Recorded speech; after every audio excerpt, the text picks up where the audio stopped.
तीन ही आदमी की आवाज आ रहा है। सब बच्चे लोग कृपया ध्यान देंगे। मेरे साथ एक बार दोनों हाथ ऊपर करके नारा लगाएंगे, भारत माता की वंदे वंदे। स्टेज पर चढ़ के ले लीजिएगा। इस देश में प्रथम भारत ही है, तब हम लोग, माता है तब हम लोग। तो अपने पूर्वजों को याद करते हैं ना, तो मूल पूर्वज कौन है? धरती, हमारी माँ, धरती को ही भारत कहते हैं। तो भारत माता की जय। कोई भी पूजा पाठ हम लोग जब शुरू करते हैं तो अपने पूर्वजों को पहले याद करते हैं। उसी तरह हम सब लोग विद्या के मंदिर में हैं, शिक्षा का मंदिर है। आज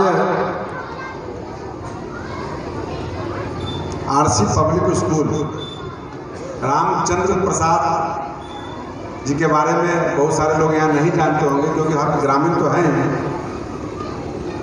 लेकिन बहुत सारे नए बच्चे हैं और हमसे काफ़ी उम्र में बड़े भाई चाचा के रिश्ता में भी लोग बैठे हैं, तो सब लोग जानते हैं। लेकिन जो छोटा बच्चा है, जो 15 साल 20 साल के नीचे का बच्चा है, वो शायद उनके बारे में नहीं जानता होगा।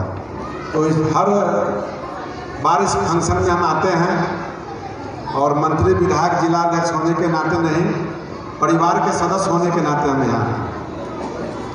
रामचंद्र भगत जी कौन थे?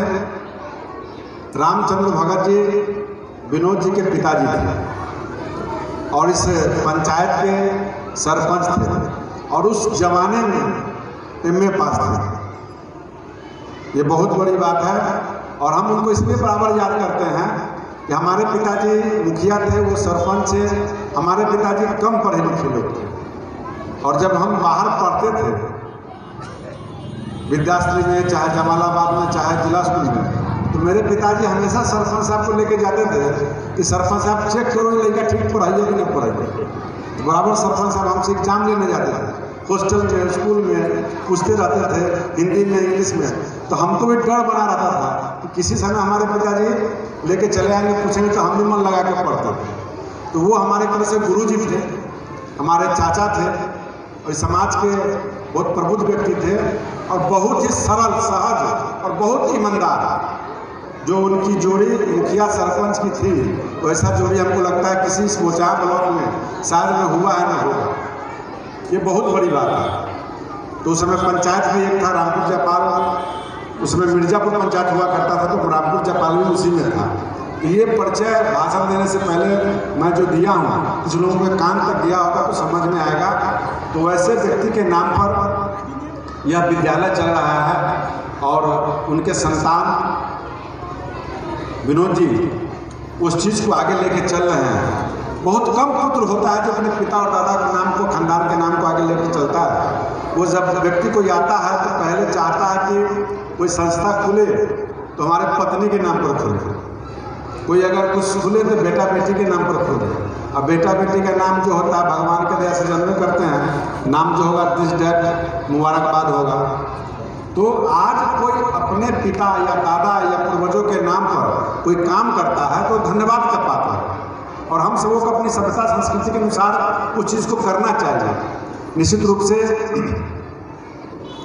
आरसी पब्लिक स्कूल की 4वीं वर्षगांठ के शुभ अवसर पर यहाँ के संस्थापक छोटे भाई विनोद जी, संचालनकर्ता बहुत ही बारीकी से, खूबसूरती से हम सबों को गुदगुदाने हंसाने वाले, अच्छे कलाकार में जानने वाले छोटे भाई अनिल जी, वकील साहब हमारे यहाँ उपस्थित थे, हमारे लॉ डिपार्टमेंट से जुड़े मुजफ्फरपुर जिले के वरिष्ठ वकील भाई जयप्रकाश जी, हमारे जिला के मंत्री छोटे भाई आदर्श जी, हमारे मित्र भारतीय जनता पार्टी के इस मंडल के वरिष्ठ कार्यकर्ता नेता भाई संजीव बिहारी जी, हमारे साथ काम करने वाले विस्तारक भाई आनंद राठौर जी, हमारे नेता और मित्र भाई स्थानीय वासुदेव जी, शिक्षक शत्रुघ्न जी अशोक जी को मैं इस मंच के माध्यम से धन्यवाद देना चाहूँगा कि आपने जो गाना गाया उस गाने के माध्यम से, वो गाना ही नहीं था, एक संदेश था, जो संदेश को अपने बखूबी खूबसूरती से पिरोया है, सुनाया है। इसके लिए बहुत बहुत धन्यवाद आपको। यहाँ उपस्थित भाई पूर्व अध्यक्ष इस मंडल के बसंत कुशवाहा जी, सकलदीप ठाकुर जी, शिक्षक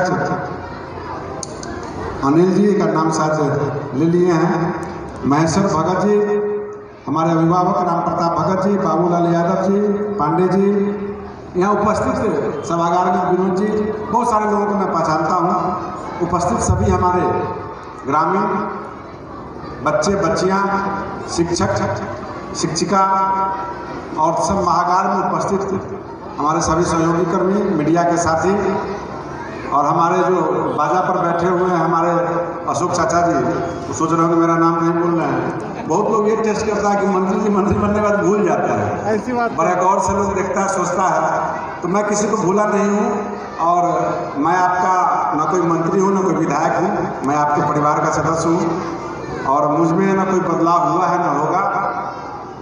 और अनिल जी अभी जो हमारे संचालन महोदय कह रहे थे कि हमारे कारण देश का नाम हो रहा है, वाकई में इनका अपने हिसाब से सोचना और कहना युग के हिसाब से बहुत सही था, लेकिन मेरा सोचना और मानना है इस देश का नाम रोशन इन बच्चों के द्वारा हो रहा है। ये बच्चे नहीं होते तो हम आज सियाने नहीं होते।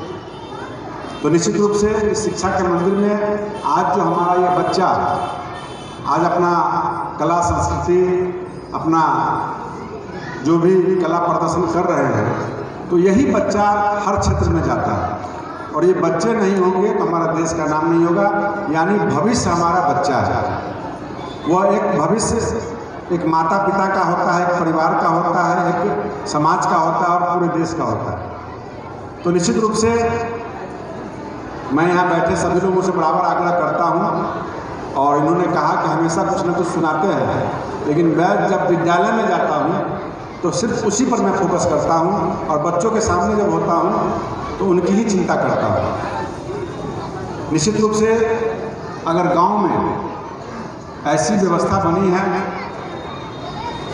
पहले गांव के बच्चे पढ़ नहीं पाते थे, गांव के बच्चे प्राइवेट स्कूल की व्यवस्था न होने के कारण उनकी शिक्षा दीक्षा अच्छी नहीं हो पाती थी, लेकिन आज के दिन में हर जगहों पर मैंने प्रयास किया, हमारे इधर विद्यालय का हब हो, उसका रूप स्वरूप दिखाई देने भी लगा, विद्यालय खुलने भी लगा, अभिभावक सजग भी हुए, बच्चे पढ़ने भी लगे। ये यानी भविष्य हमारा संवरता हुआ नजर आ रहा है। निश्चित रूप से लॉकडाउन के कारण हमारे बच्चों का भविष्य एक साल पीछे गया है, लेकिन जान है तो जहान है। इस माननीय प्रधानमंत्री जी ने नारा दिया था, जान है तो जहान है। इस कारण हम लोग और देश दुनिया के अलावा भारत के अंदर कोरोना के कारण हम लोग काफ़ी सुरक्षित रहे हैं। ये हमारे प्रधानमंत्री जी का अग्रिम सोच, एडवांस प्लानिंग के कारण हम सब लोग आज एक दूसरे से मिल रहे हैं। ये बहुत ही सौभाग्य की बात है। माननीय प्रधानमंत्री जी ने देश के साथ साथ विदेशों में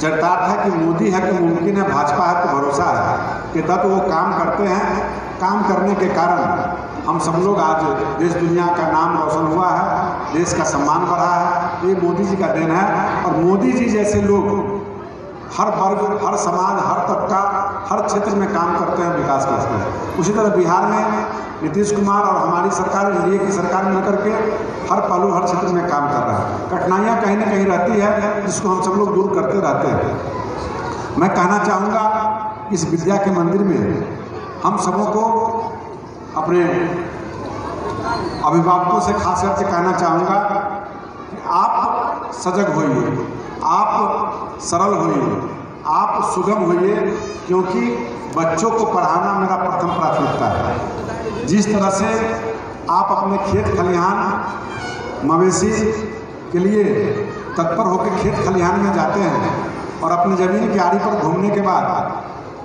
पीछे हमारे शांति चाचा खड़े होकर बुला के बैठाइए, विनोद जी, सीताराम बाबू को बुलवाइए।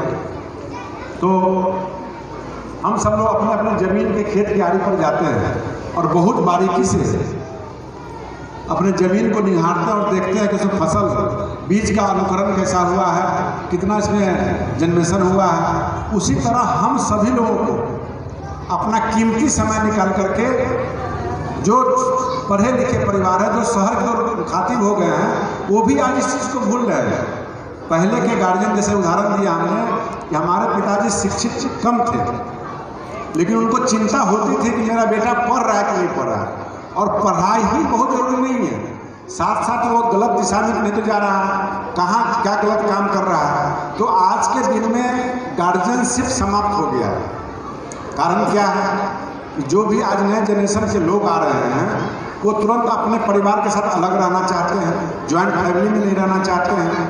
तो ज्वाइंट फैमिली होने के कारण एक बहुत आसानी था कि घर के अंदर, परिवार के अंदर बहुत सारे चाचा चाची, दादा दादी हुआ करते थे, और कोई भी बच्चा जब कोई बदमाशी करता था तो हम अगर परिवार के सदस्य हैं, हम नौकरी में चले गए, तो हम ये अपने आप को सुरक्षित महसूस करते थे कि मेरे घर में मेरी भाभी है, मेरी माँ है, मेरी बाबू है, बच्चा हमारा कहीं गलत लाइन पर भटकेगा नहीं। लेकिन आज जो ईर्ष्वालु प्रवृत्ति हो गया है कि आज आपका भतीजा कौन भी अगर कुछ कर रहा है तो चाचा कुछ नहीं कर पाता है। इसका मूल कारण है कि उनके पिताजी जो है वो अपने बच्चे को कुछ नहीं कर पाते हैं, गाइड नहीं कर पाते हैं। समाज में कोई व्यक्ति कोई गलत दिशा में जा रहा है, गलत संस्कार में जा रहा है, उसको टोकने और रोकने वाला कोई नहीं है। तो हम ये आग्रह करना चाहेंगे कि हम सबों को इस विषय में अवेयरनेस, जागरूकता फैलाना चाहिए कि भाई समाज के अंदर कोई व्यक्ति गलत कर रहा है तो 5 गार्जियन मिलकर उस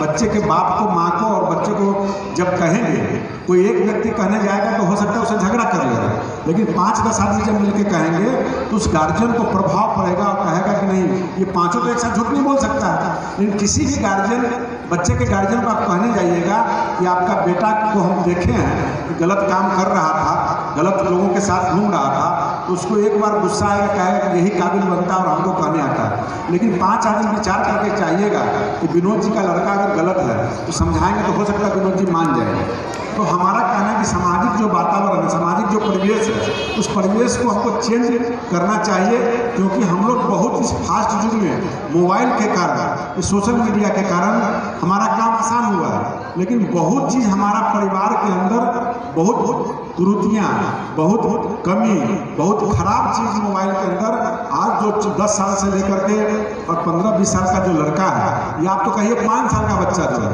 वो भी मोबाइल में इतना फास्ट हो गया है कि जो 70 साल का व्यक्ति MA पास है वो 0 है। तो इस चीज़ को देखिए, आप देखते हैं बेटा मेरा गेम खेल रहा है, बेटा मेरा मोबाइल में बहुत अच्छा जानकार है, नहीं, उसको वॉच कीजिए वो क्या कर रहा है। उसमें इतना चीज़ आ गया हुआ है जिसको जेहन में जब बैठ जाएगा तो सुधारने से वो सुधरेगा नहीं। इसलिए हम सबों को केयर करना होगा, खास करके माँ को केयर करना होगा। आज के दिन में माँ क्या करती है, बच्चे अगर बदमाशी कर रहे हैं, उनको शांत करना है, फट मोबाइल दे देती है, बच्चे गेम खेलना शुरू करते हैं, गेम खेलते खेलते बहुत कुछ देखना शुरू कर देते हैं। तो जो हमारे लिए संस्कार के लिए, संस्कृति के लिए बहुत गड़बड़ चीज़ है। ये हमारा जो देश है, ये भारतवर्ष जो हमारा है, ये अपने आप में अनूठा चीज़ है। ऐसा देश आपको कहीं नहीं मिलेगा। अनेक भाषाएं, अनेक संस्कृति, अनेक धर्म, अनेक रंग रूप होने के बाद हम सब एक हैं। यानी हमारा जो देश है, हमारा जो राज्य है, हम सब और जगहों से भी हम बेहतर हैं। इसको और बेहतर कैसे करें, ये शिक्षा के माध्यम से, संगति के माध्यम से और संस्कार के माध्यम से अच्छे लोगों को हम जानकारी दे सकते हैं और डाल सकते हैं। तो मैं अपने तमाम बच्चे और बच्चियों को शुभकामना देना चाहता हूँ कि आपका जो भविष्य है उज्जवल हो और आपने अच्छा प्रदर्शन किया है। मैं इस स्कूल के डायरेक्टर और सभी टीचरों से कहना चाहूँगा कि जितने भी बच्चे यहाँ इवेंट में आए हैं उनको मैं पुरस्कार देना चाहूँगा। मेरे जाने के बाद उनको आप पुरस्कार जरूर दीजिएगा। जितने भी बच्चे यहाँ भी इवेंट में आए हैं या आने वाले हैं, जितने भी बच्चे और बच्चियाँ हैं, उनको मेरे तरफ से इस बार सबों के लिए कलम खरीद करके देना, अच्छा कलम खरीद के देना। मैं उसका पैसा भी देके आपको जा रहा हूँ और मेरे तरफ से उनको गिफ्ट दीजिए कि अब लाठी की आवश्यकता नहीं है, कलम की आवश्यकता है कि बच्चे को कलम पकड़ाइए। पहले लोग कहता था कि बच्चे को भट्ठा पकड़ाना सिखाओ, अब कलम सिखाइए और कलम के साथ साथ इस इलेक्ट्रॉनिक युग में सोशल मीडिया पर जाने के लिए मोबाइल के माध्यम से जाना है, जो डिजिटल होना है, जो आपको इलेक्ट्रॉनिक शिक्षा पाना है, ये एजुकेशन पाना है, उसके माध्यम से पाना है। तो आप सभी भाइयों से मेरा आग्रह विनम्र निवेदन है कि आप जब अपने परिवार के अच्छे भविष्य के लिए जब जमीन की आड़ी पर जाते हैं, अपना फसल देखते हैं, उसी तरह जीवन का सबसे बड़ा फसल आपका बच्चा है। चाहे वो सरकारी स्कूल में पढ़े, चाहे प्राइवेट स्कूल में पढ़े, चाहे वो किसी अच्छे संस्थान में पढ़े, चाहे राज्य के बाहर पढ़े, उन बच्चों के पीछे जब तक उनका परिवार नहीं बस जाता है, परिवार आने के 4-5 साल आगे तक भी आपको मॉनिटरिंग करना अति आवश्यक है। यानी उसकी आयु 25 साल कम से कम देख रेख करना आपको काम है। तब वह बच्चा आगे आपके चीज़ों को, संस्कारों को आगे ले जाएगा, तब आपका नाम परिवार का होगा, देश का और राज्य का नाम होगा। क्योंकि बच्चे को संभालना बहुत ज़रूरी है। और जिस दिन आप बच्चे को सुबह शाम पूछना शुरू कर देंगे कि तुम कॉलेज गया कि नहीं, स्कूल पहुंचा कि नहीं, तुम टाइम पर आया कि नहीं, लेट क्यों हो गया, यानी उसको ये डर हो जाएगा कि हमारा गार्जियन हमको खोजता, अगर टाइम पर नहीं पहुंचेंगे तो हमको आज पिटाई लगेगी, चाहे डांट लगेगा।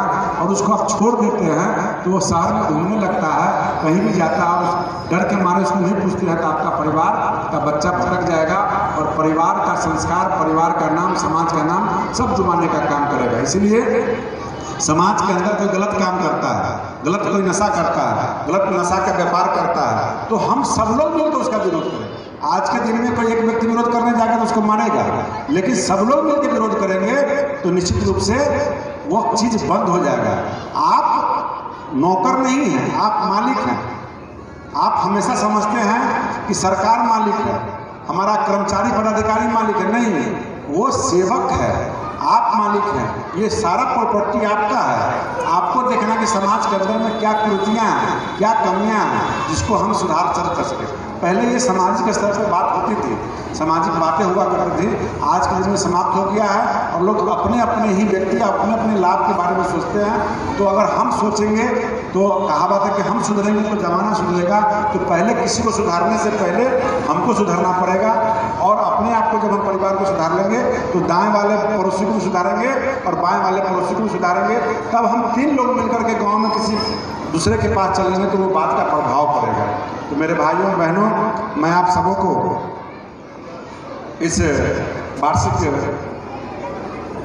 उत्सव के अवसर पर आप सब लोग यहाँ आए, पुनः एक बार धन्यवाद देते हुए मैं उन बच्चों को भी शुभकामना देता हूँ कि आपका भविष्य उज्ज्वल हो।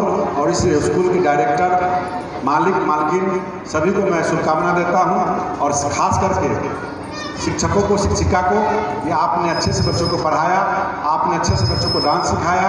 हर क्षेत्र में सिखाने का काम, गुरु के बिना ज्ञान नहीं होता, तो गुरु का सम्मान करना चाहिए। और गुरु को भी अपने गुरु के भाषा, लिहाज, रहन सहन, पहनावा ओढ़ावा, हर चीज़ पर गुरु को ध्यान देना चाहिए। गुरु एक आईना है, गुरु एक दर्शन है, बिना गुरु का ज्ञान नहीं होता। सिर्फ विद्यालय में गुरु की आवश्यकता नहीं है, हर क्षेत्र में गुरु की आवश्यकता है, चाहे किसानी का क्षेत्र हो, व्यापार का क्षेत्र हो, राजनीति का क्षेत्र हो।